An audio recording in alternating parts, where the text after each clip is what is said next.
Hey, I'm Jeffrey Masters, and for the final episode of our season, we are joined by the former Congressman Barney Frank. Now, Barney served in the U.S. House of Representatives for 32 years, from 1981 to 2013. He was one of the first members of Congress to come out publicly, and his career there, it really spans across an incredible chunk of the modern LGBTQ rights movement. We talk about that today, about the, quote, personal misery, as he describes it, that led to him coming out in the 80s. And we also talk about how AIDS forced Congress to act and pass legislation in a way that they hadn't before when it came to gay issues. Discrimination against gay people, it really was hidden before this. And Barney says that it was AIDS in particular that helped to bring so many of these issues that affect our community into the spotlight. So without further ado, this is LGBTQ&A with Barney Frank.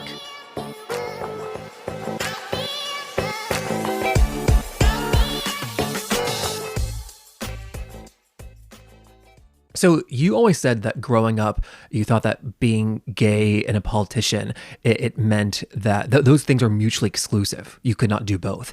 And yet you still decided to run for office the first time in the 70s. Why run for office if you thought that was impossible? Well, things change. Very few single events in American history have had the impact that Stonewall had in 1969 in giving people a signal that change was possible. I did not publicly acknowledge being gay until 1987. And in fact, when I was in the state legislature in 1972, I became the first person in Massachusetts history to file a gay rights bill, but I still didn't come out. And I don't think I could have been elected if I was. At the time that I said I couldn't get elected if I was out, that was true.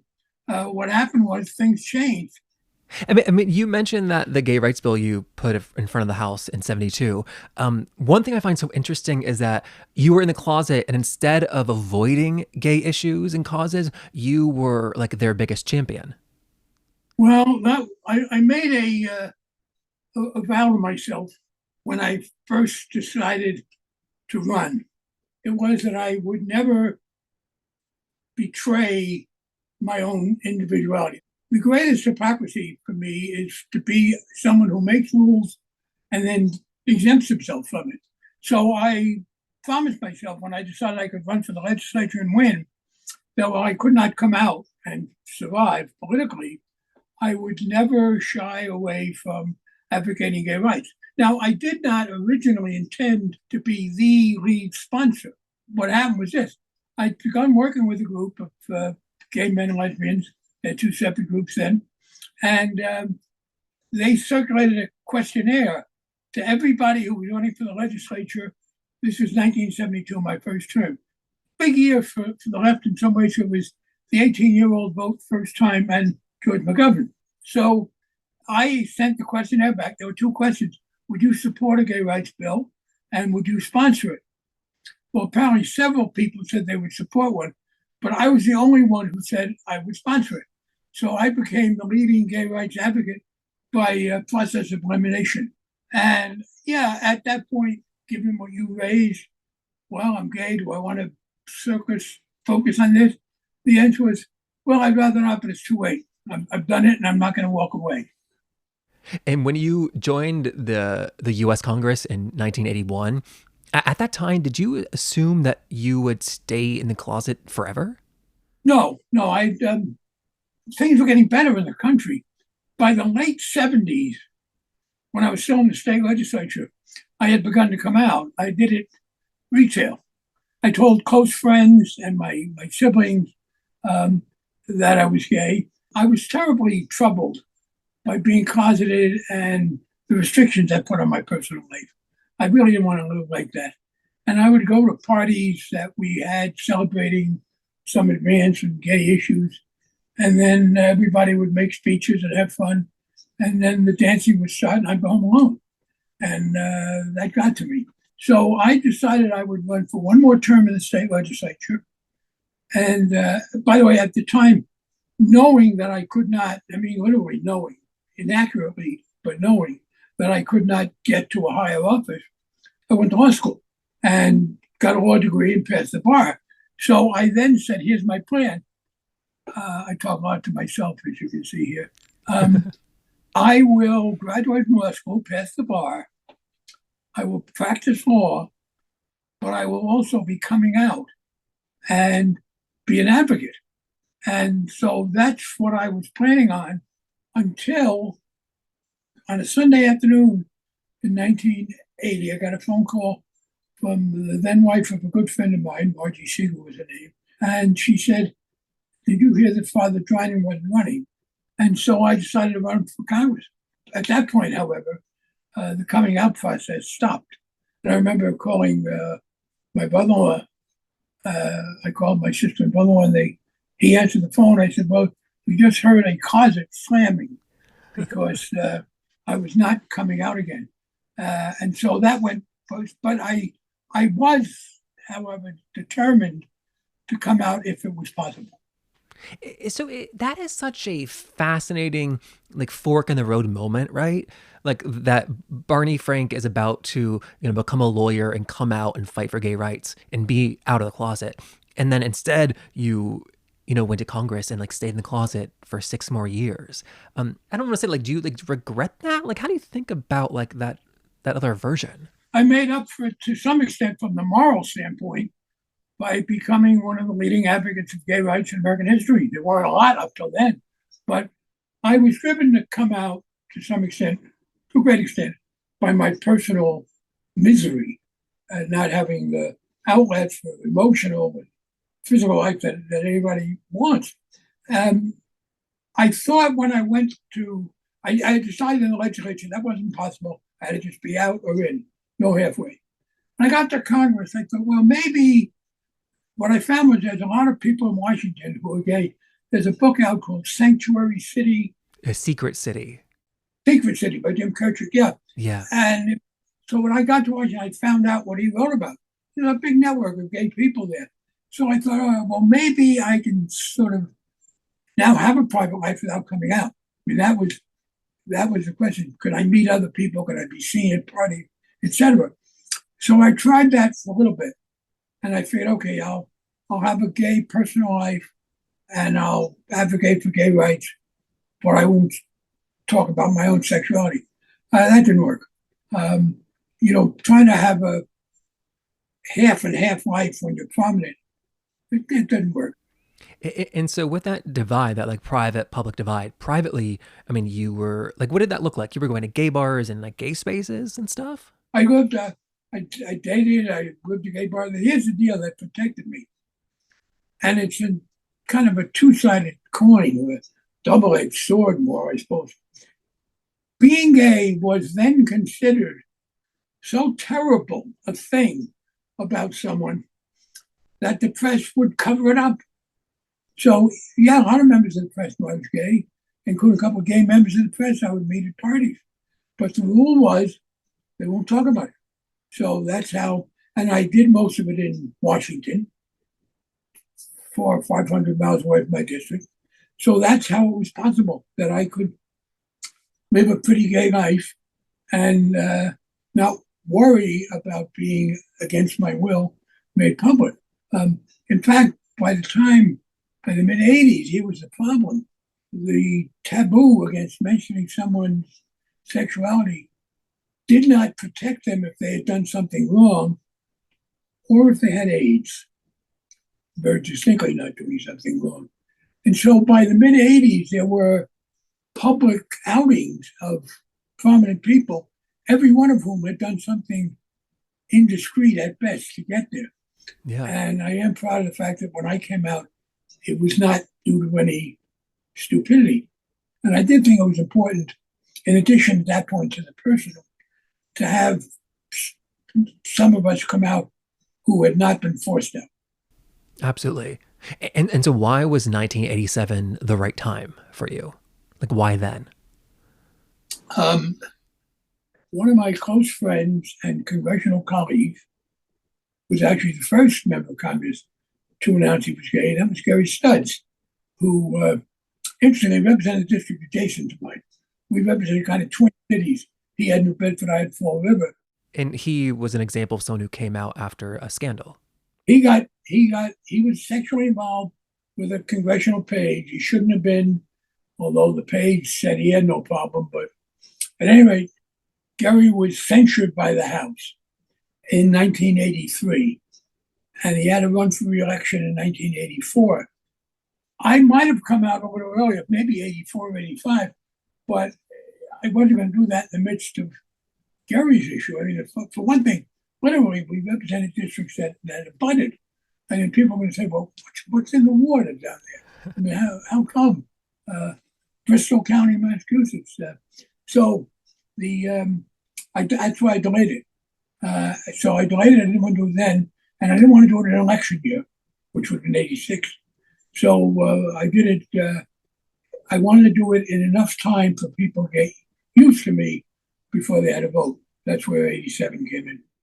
Oh, that makes sense. I mean, you were winning your district like 60, 70, sometimes 80% of the vote. 70, yep. It's huge.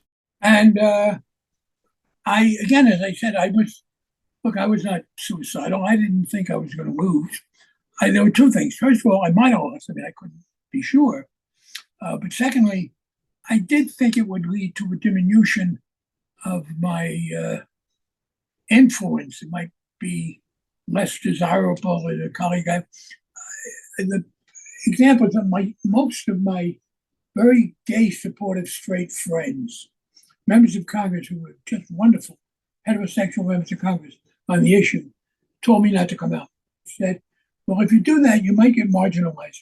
We regard you as an ally on this whole range of issues, and we don't want to see you become a single issue guy. And I said, yeah, I don't want to be either, but I can't live like this. And so there was that.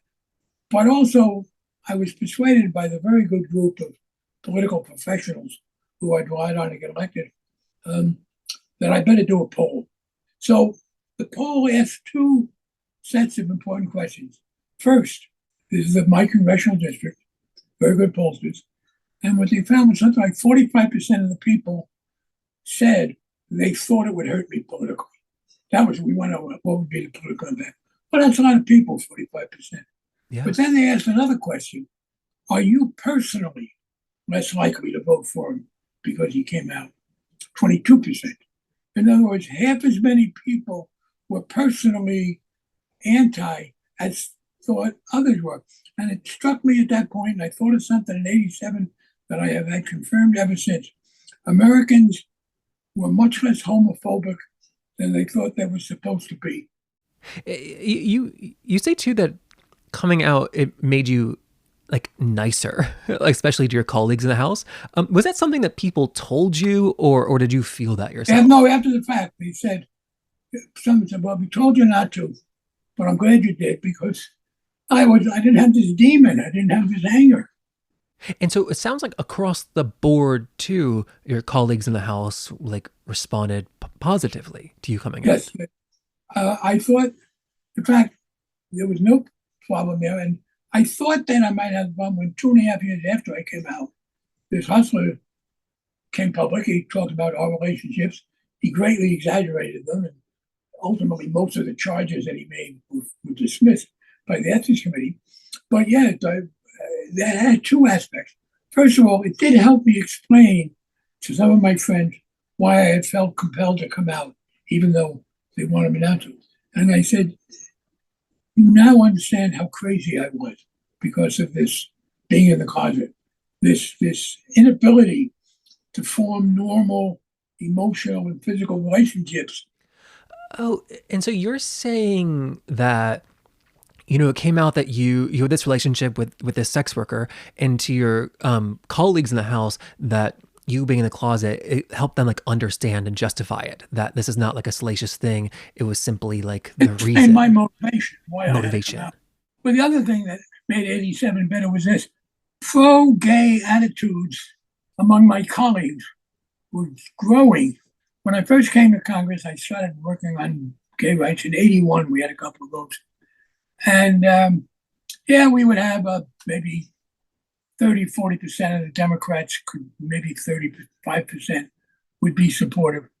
But there would be a lot of people, moderate Democrats, even some liberal Democrats, some moderate Republicans. I would ask them to vote for it. And they'd say, gee, pal, they didn't know I was gay, but you're right. Nobody should be prejudiced against these people. That's wrong. But it's not a big deal.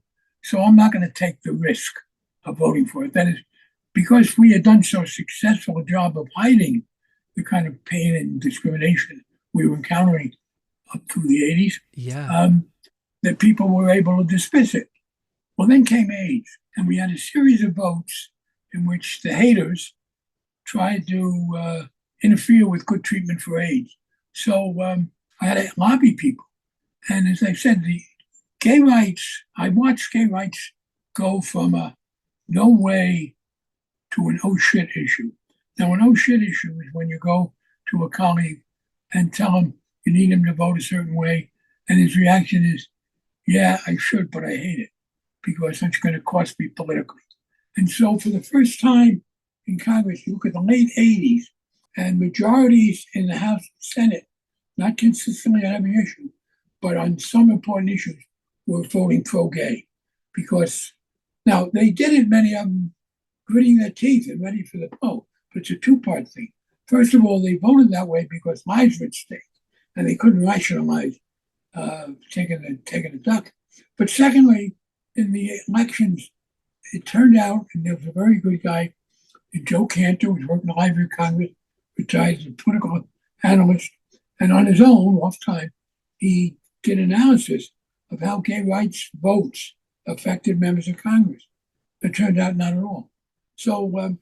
by the end of the 80s, a large number of members of Congress, unfortunately, many more Democrats than Republicans, had voted in what was interpreted as pro-gay and survived politically.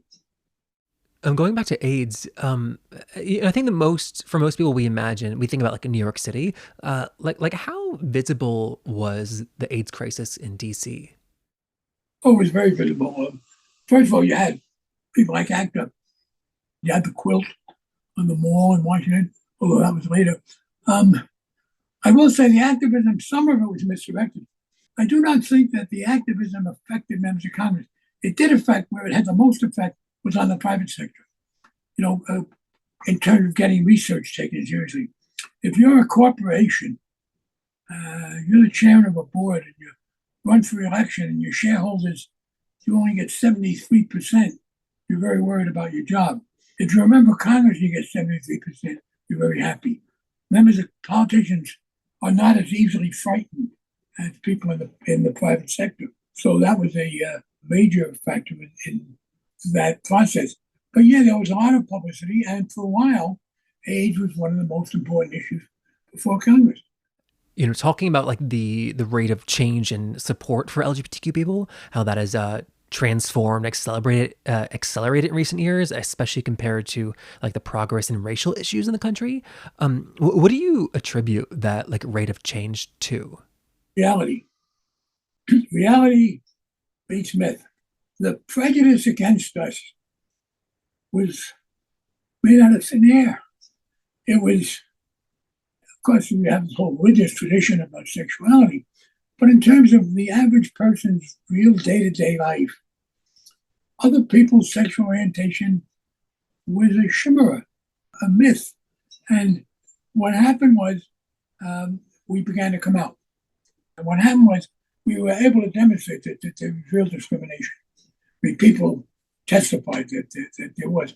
More important, a whole lot of people suddenly realized that they had lesbian teachers and students and friends and cousins and doctors, etc. That's one difference. We made much more progress on sexuality than race. I wish we'd made more progress on race. But here's the deal. One of the reasons is that every gay or lesbian person I know has a lot of straight relatives. Very few Black people have white relatives. The fact is that the gay family networks took effect. So that's why I said the coming out first, and then that dissolved the myths. And politicians now, compared to when you were in Congress, like for every Democrat, like they have to be pro-gay, right? And that's been so quick. I think a lot about how like when Obama ran for president for the first time, he was not for gay marriage. in that first Correct. race. Like for you, you were supporting him in the House. Like, what did it feel like to hear him like say stuff like that? Well, one of the sad parts about this is it's become very partisan. The Democrats are now overwhelmingly pro, but the Republicans sadly have become even worse. The most pro-gay Republican president we've ever had was Gerald Ford 50 years ago, and then they've deteriorated on the issue ever since for a variety of reasons, the religious right and and others. But with regard to marriage, I learned, I guess, from the fact that the most effective weapon we had against any gay prejudice was us, was the reality of who we were and how we acted. So when they raised the issue of gay marriage, here's the setting. There was still in America, maybe less so, a kind of a libertarian bias. That is, you're not supposed to tell other people what to do because that's what you want. They're supposed to. So generally, when people were trying to ban gay people, what they said though was what we wanted would have a negative effect on society. For example, with regard to gays in the military, Colin Powell, who disappointed me on that issue, said, "Oh no, plenty of good gay and lesbian soldiers, but it would have a negative effect on the morale of the others." And that was their argument in marriage. It's not that there was inherently something terrible about us getting married. Some of them thought that, but that if we got married, it would somehow undermine marriage in society. It was a nonsense argument. I remember saying on the floor of the House, all right, I don't understand. There's a man who loves a woman and they're happily married, and then he reads in the paper that I married a guy. Does he become like V8 juice? And he said, gee, I could have married a man. I mean, how does it work? I asked at one point the whole House, what would anybody tell me how a same-sex marriage is going to injure your marriage? And one guy, Steve Martin, got up and said, well, it doesn't injure my marriage. It injures the institution of marriage. And I said that argument should be made by someone in an institution. We can all point to like these big victories like marriage equality or Bostock recently with employment protections. These big victories as like signs of progress. I think everyone like knows and has experienced those. But for you, like, what like personal moments have you had in your life where you like saw and like felt these changes, this like progress? When I, one of my husband, he's doing a gay podcast. Oh, hi Jim. Hey, say hello. How are you? I'm good. Nice to meet you. I have my appropriate shirt on today. Can you read it? Trophy husband? Yeah. Do you need anything? No.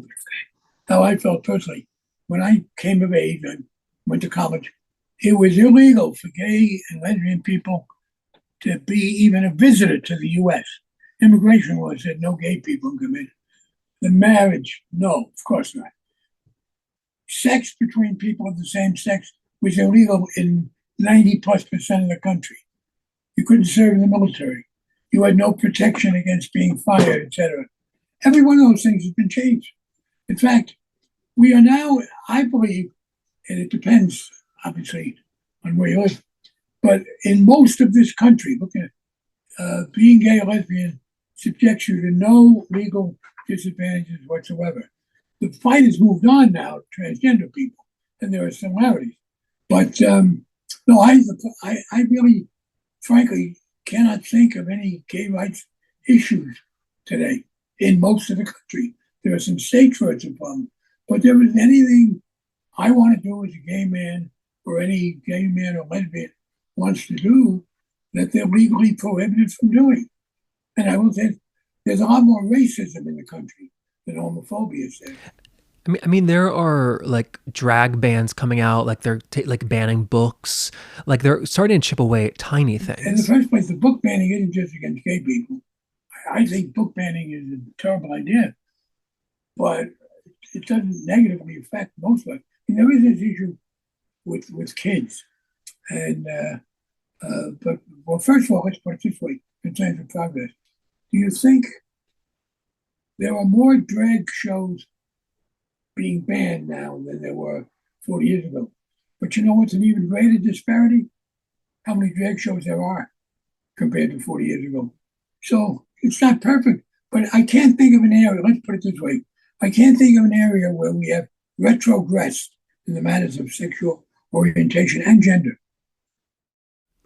With all these like attacks on in like local state houses around the trans community, trans youth, trans healthcare, it feels like we're constantly on defense. Is there something we could be doing in terms of like playing offense Of course in this we don't. regard? Here's the deal. We're change agents. And a change agent is always going to be on the offensive. We won all the fights. What I tell you, every gay rights fight we had, anti-discrimination, immigration, marriage, the military, whatever, we won them all. Including in most states, not everyone, the right to have children. The IVF fight is an example. So yeah, that doesn't mean we've had 100% victory everywhere, but in every one of those issues, we've made big progress. But that doesn't mean the game's over. But we're on the 10-yard line of the other team, not our 20. Yeah, but I think that transgender at the federal level, when I was there, we worked on people's ability to change the designation on their passports, etc. So I agree, transgender is still a fight. at a state level, the fight for trans people is much more grim, though, In some states. compared to like Well, once again, let's make this clear. Children should have rights. But none of this, or almost none of it, is affecting adults in the health area. It's all about children. That doesn't make it not an issue, but it does mean adults are protected, and we got to now, fight for the children thing. I think the best argument for us is one of the right wing's own arguments about the autonomy of the family, and I think that's going to give way. Sorry. What is the argument about what? Well, the right Sorry? of parents. And the problem with Parental rights. you're often in a vicious cycle fighting one of these things. They say you shouldn't do that because it will have negative effects. And because they say that, we can't do it. And because we can't do it, we can't disprove the negative effects. So a breakthrough happens. In Massachusetts, a very courageous Supreme Court Chief Justice and her colleagues said same-sex marriage is okay. So we had same-sex marriage. And within a couple of years, we were able to disprove the argument that had negative effects. I think with regard to transgender, in those areas where young people can get the medical help they want, that the results of that will be sufficient so we will be able to beat back those efforts elsewhere. Oh, so you're optimistic in the long term about like the trans community Yes. and their rights. Oh wow. Going back to like the ongoing battles for gay rights, is there something you like think you want to see like accomplished like in your lifetime? You're 84 now, like the passage of the Equality Act or anything? No, actually, I think we've won most of the Equality Act with the Supreme Court decision interpreting. And by the way, you notice there's been no effort, even by the worst crazy MAGA Republicans, to undo anything. They really haven't. We passed, they haven't tried to. What the Supreme Court did that banned discrimination in private employment was a statutory interpretation subject to repeal by Congress.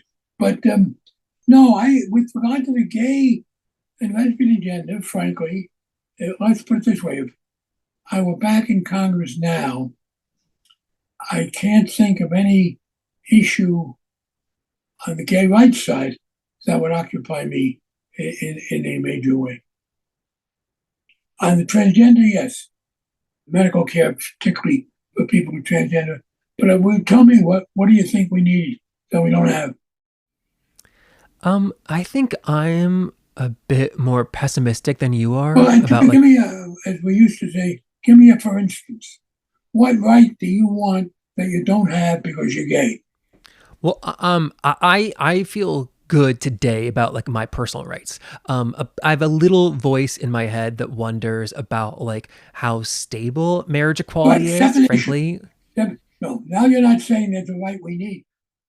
You're saying we have it, Yeah, we got to prevent it from being taken away. I agree. exactly. How stable it is rock solid. There is no way you could undo all these marriages, the ownership of property, the children. and it's ridiculous. And they don't even try. Congress passed overwhelmingly. In fact, after the election, Tammy Baldwin did a great job of legislating. So again, you've proved my point. I ask you what right you want, and you tell me rights you don't want taken away. But what right don't you have now that you wish we would get? No, you are exactly right, and I don't have a good answer to that. But when it does come to like the trans community, in this year alone, there have been over 500 like state bills proposed in like state legislatures. I'm really, I find that terrifying. Only in some states, not others. And it varies between red and blue America. Of course, but I agree. Transgender issues have to be fought. The LGBT issues do not. This was fantastic. Thank you for spending so much time. Okay. Well, enjoy this. Thank you. And that is Representative Barney Frank. Now, this is the final episode of our current season. And as always, if you enjoy our podcast and if you're enjoying the special series, the LGBTQ Elders Project, please help us to spread the word by recommending our show to someone that you know. That is one of the best ways to help our show continue to grow. And then, of course, another great way to support us is by joining our Substack. That is the best way to stay in touch with us. And if you're able, it's the best way to help support our show financially. We are an independent production, and frankly, we could not do this season or any of the future ones we're already working on if it wasn't for your help. So thank you so much to everyone who's joined us there. It really does make a huge difference. All right, we're going to be off for the next few months, but if you need me, come find me on Substack or social media, or of course, you can email me. My email for better or worse is not hard to find. All right, I'm Jeffrey Masters. Take care.